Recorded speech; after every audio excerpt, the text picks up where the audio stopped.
오늘도 말씀의 은혜와 기도응답의 은혜가 모든 성도님들께 넘치기를 소원합니다. 함께 묵상하실 말씀은 역대하 2장 1절에서 18절 말씀입니다. 같이 1절로 10절 말씀을 읽겠습니다. 솔로몬이 여호와의 이름을 위하여 성전을 건축하고 자기 왕위를 위하여 궁궐 건축하기를 결심하니라. 솔로몬이 이에 짐꾼 7만 명과 산에서 돌을 떠낼 자 8만 명과 이를 감독할 자 3,600명을 뽑고 솔로몬이 사절을 두루 왕 후람에게 보내어 이르되 당신이 전에 내 아버지 다윗에게 백향목을 보내어 그가 거주하실 궁궐을 건축하게 한 것 같이 내게도 그리하소서. 이제 내가 나의 하나님 여호와의 이름을 위하여 성전을 건축하여 구별하여 드리고 주 앞에서 향제류를 사르며 항상 떡을 차려 놓으며 안식일과 초하루와 우리 하나님 여호와의 절기에 아침 저녁으로 번제를 드리려 하오니 이는 이스라엘의 영원한 규례이니이다. 내가 건축하고자 하는 성전은 크니 우리 하나님은 모든 신들보다 크심이라. 누가 능히 하나님을 위하여 성전을 건축하리요? 하늘과 하늘들의 하늘이라도 주를 용납하지 못하겠거든. 내가 누구이기에 어찌 능히 그를 위하여 성전을 건축하리요?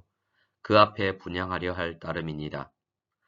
이제 청하건대 당신은 금, 은, 동, 철로 제조하며 자색, 홍색, 청색 실로 직조하며 또 아로새길 줄 아는 재주 있는 사람 하나를 내게 보내어 내 아버지 다윗이 유다와 예루살렘에서 준비한 나의 재주 있는 사람들과 함께 일하게 하고 또 레바논에서 백향목과 잣나무와 백단목을 내게로 보내소서.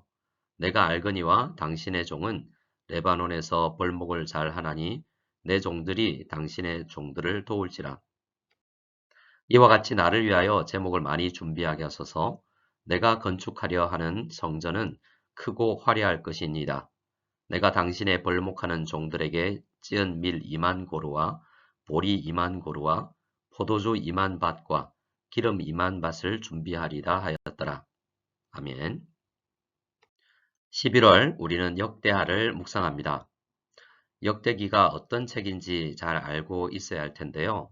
여러 글들이 도움되겠지만 매일 성경 앞부분에 있는 역대하 어떻게 묵상할 것인가 라는 글도 꼭 읽어보시기 바랍니다. 오늘은 역대하 2장을 묵상할 텐데요. 묵상함에 앞서서 간략하게 역대기를 설명드리겠습니다. 우선 역대기는 히브리어 성경의 편집순으로 제일 마지막에 위치하고 있습니다. 그만큼 구약 성경 전체를 요약하며 구약 성경에서 우리가 무엇을 중심으로 묵상해야 할지를 가르쳐주는 책이라고 할 수 있습니다. 그리고 역대기는 포로에서 돌아와서 다시 성전을 건축하고자 했던 때에 쓰여진 글인데요. 예배의 회복을 힘쓰던 시점에서 처음 성전을 건축하고 예배를 드렸던 다윗과 솔로몬의 시대를 생각하는 내용으로 기술되어 있습니다. 역대기에는 다시 예배를 회복하고 성도로서의 자세를 점검하려 했던 많은 당시 사람들의 마음이 투영되어 있습니다. 그래서 다윗과 솔로몬에 대해서 이야기를 할 때도 열왕기와는 다른 관점에서 서술합니다.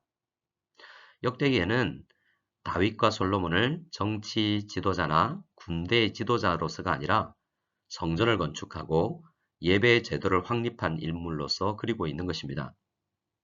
그래서 열왕기 없이 역대기서를 통해서 다윗과 솔로몬을 만나면 그들은 다른 일을 한 사람들이 아니라 예배를 위해서 살아간 사람으로 읽힐 정도로 이렇게 역대기는 예배 중심으로 구성되어 있는 것입니다.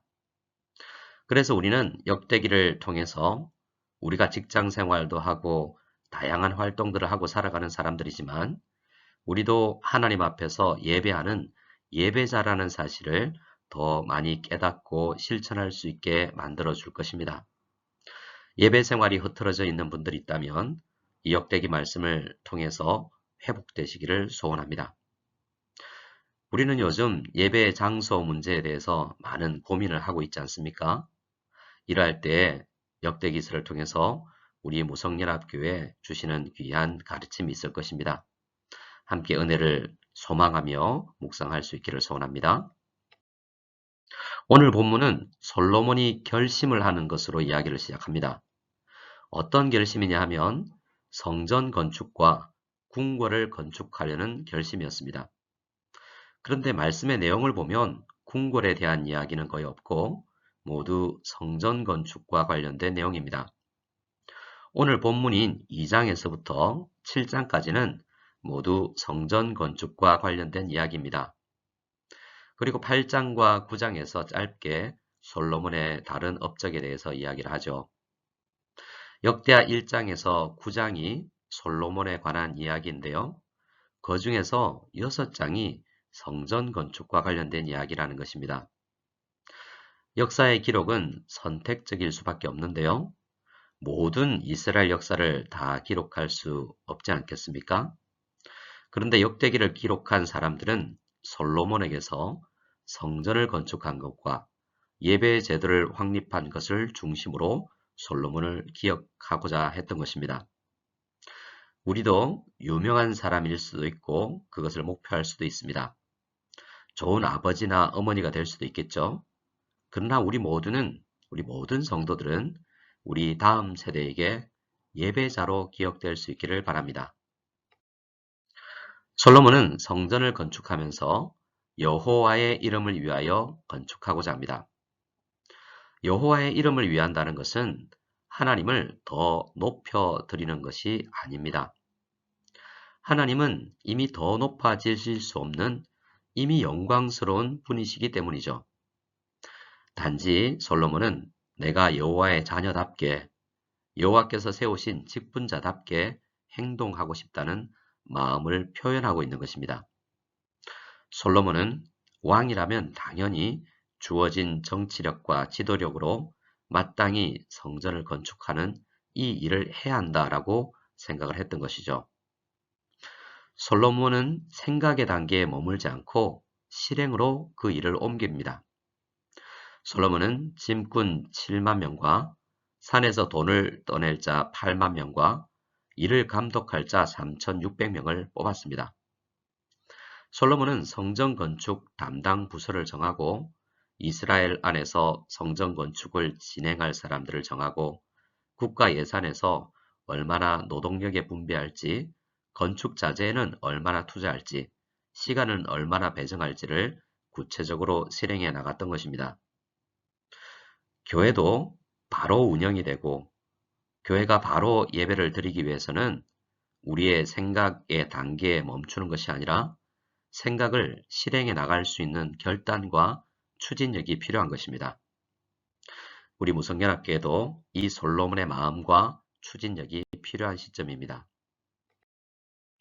솔로몬이 이스라엘 안에서 담당 부서를 통해서 일을 추진하고 나서 두 번째로 한 일은 해외의 협조를 구하는 것이었습니다. 솔로몬은 친서를 써서 외교부서를 통해 두로 왕 후람에게 전달하게 합니다. 이미 성전의 설계도는 아버지 다윗 왕 때에 완성이 되어 있었죠. 아버지 다윗이 의도한 대로 성전을 짓기 위해서는 이스라엘 내에서는 적합한 재료와 인력을 다 구할 수 없었던 것입니다. 그래서 백향목과 같이 성전 건축에 요긴하게 쓰일 목재와 성전에 필요한 각종 도구들을 제작할 장인들을 해외 원조를 통해서 구해야 했던 것이죠. 솔로몬은 두로 왕 후람에게도 성전 건축 의도를 정확하게 전달합니다. 여호와의 이름을 위하여 성전을 건축하려 한다라고 말입니다. 비록 이방인의 손을 빌려서 건축을 하지만 이 일이 신성한 목적과 내용이라는 것을 분명히 밝히는 것이죠. 4절에서는 이스라엘의 영원한 규례인 각종 예배를 드리기 위해서는 새로운 성전이 꼭 필요하다는 것을 두로 왕 후람에게 피력하고 있습니다. 그리고 솔로몬은 이어서 이스라엘의 예배를 받으실 하나님이 어떤 분이신지 두로 왕 후람에게 말하는데요. 성전은 이방인들이 생각하는 것처럼 신들을 모시는 신전이 아니라고 분명히 말합니다. 하나님은 다른 신들과 다를 뿐 아니라 더 크신 분이라고 말하죠. 그래서 자신이 지으려고 하는 성전은 하나님의 거처가 될 수 없다는 말을 하고 있습니다. 하나님은 하늘과 하늘들의 하늘이라도 주님의 거처가 될 수 없을 만큼 크신 분이라고 합니다. 하늘들의 하늘이라는 말은 이 온 우주 공간보다 더 큰 무엇이 있다고 하더라도 라는 뜻입니다. 우리는 솔로몬의 이 말을 통해서 성전을 지으려는 솔로몬이 얼마나 신학적으로 하나님을 바로 알고 있는지를 알 수가 있습니다. 하나님이 어떤 분이신지 알아야만 성전이 어떤 곳이 되어야 하는지를 규정할 수 있는 것이죠. 그리고 어떤 예배를 드려야 하는지도 결정되는 것입니다. 우리는 어떤 장소를 정하기에 앞서서 우리가 믿는 하나님이 어떤 분이신지 끊임없이 배우고 묵상해야 합니다. 솔로몬은 이어서 구체적으로 두루왕 후람에 어떤 지원이 필요한지를 밝히고 있는데요. 7절에서는 필요한 기술자에 대해서 설명을 하고 8절에서는 어떤 재료가 필요한지를 설명합니다. 그리고 10절에서는 공짜로 기술자와 재료를 얻으려고 하는 것이 아니라 정당한 대가를 지불하고 요청을 한다는 것을 밝히고 있습니다. 우리도 지금 예배 장소가 필요합니다. 우리가 구하려는 것이 성전은 아니지만 예배를 바로 드리기 위해서 재정적 헌신도 필요하다는 생각을 이 말씀을 통해서 해야 합니다. 무조건 절약하는 것만이 능사가 아니죠. 우리는 재정을 잘 절약해서 구제도 하고 선교도 해야 합니다. 하지만 하나님께 예배를 잘 드릴 수 있는 환경을 위해서라면 재정적 헌신을 아끼지 말아야 할 때도 있는 것입니다. 11절부터 16절까지는 솔로몬의 친서를 받은 두로왕 후람이 다시 솔로몬 왕에게 답장을 한 내용인데요. 두로왕 후람의 말을 들어보면 이스라엘과 두로가 얼마나 서로 잘 알고 있는 관계인지 알 수 있습니다. 두로왕 후람은 솔로몬의 선친 다윗 왕 때부터 친분이 있는 왕입니다. 단순히 친분을 넘어서 다윗이 섬기는 여호와 하나님의 신앙에 대해서도 잘 알고 있습니다. 다윗 왕은 그만큼 이방인을 만나서도 신앙적인 이야기를 많이 했던 사람인 것입니다.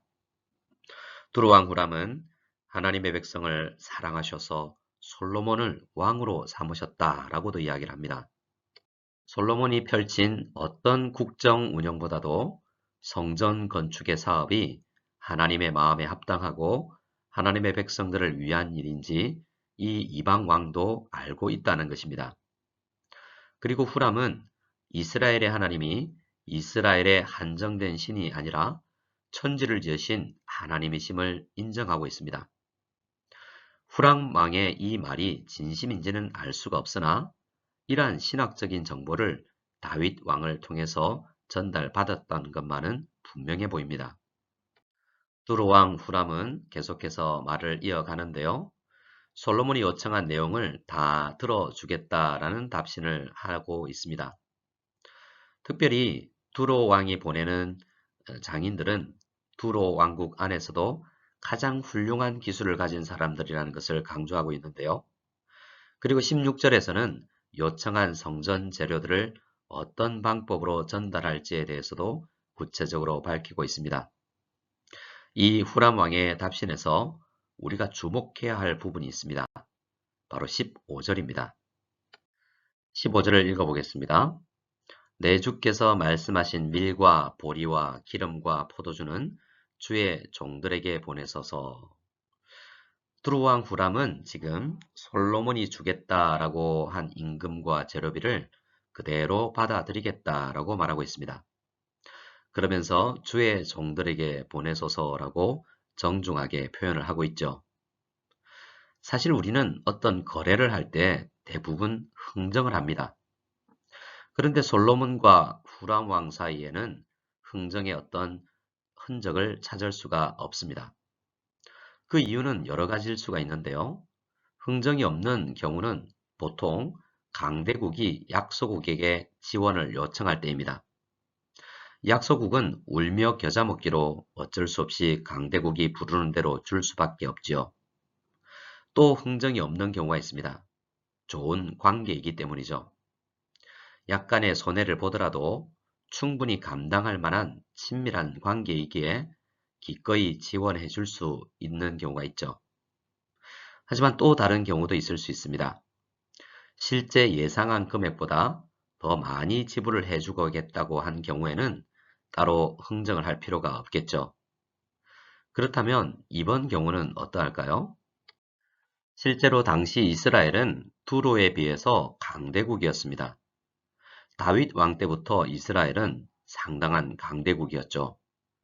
그러나 솔로몬 왕은 강대국이라고 해서 이웃국가 두로에게 함부로 대하지 않았습니다. 솔로몬은 친서에서도 약소국 두로에게 상당한 예의를 갖추어서 부탁을 했는데요. 그리고 싼 값의 인력과 재료를 구하겠다고 하지 않고 정당한 가격을 지불하겠다고 밝혔던 것입니다. 두로 왕 후람은 그래서 이스라엘의 예의 있는 태도와 정당한 가격 지불을 통해서 기쁜 마음과 적극적인 마음의 자세로 솔로몬의 성전 짓는 프로젝트에 동참을 하겠다고 이야기하고 있는 것입니다. 이 말씀을 통해서 우리는 어떤 교훈을 받을 수 있을까요? 우리가 천지를 만드신 여호와 하나님께 예배하는 예배자들이라면 여호와 하나님의 이름에 걸맞는 태도가 우리에게 있어야 할 것입니다. 그리고 예수님을 믿지 않는 사람에게도 이 태도가 나타나야 하겠죠. 특별히 불신자들이 많이 있는 장소에 예배 처소가 들어갈 때 최대한 불협화음이 나지 않도록 최선을 다하는 지혜로운 자세가 우리에게 필요합니다. 우리에게도 이 아침에 솔로몬의 이 같은 지혜와 마음의 자세를 주시기를 기도하기를 원합니다. 또 우리가 기도해야 할 것은 우리 무성연합교회에 가장 적합한 장소를 허락해 달라고, 가장 아름다운 환경을 허락하여 달라고 기도해야 할 것입니다. 또한 여호와 하나님의 이름에 합당한 우리의 삶의 자세를 허락하여 달라고 간절히 기도해야 되겠습니다. 우리 주님께서 우리에게 은혜를 베푸셔서 아름다운 환경, 가장 적합한 환경에서 우리 모든 무성연합교회 성도님들이 예배드릴 수 있는 그날이 속히 올 수 있기를 소망합니다. 함께 주기도문 드리겠습니다.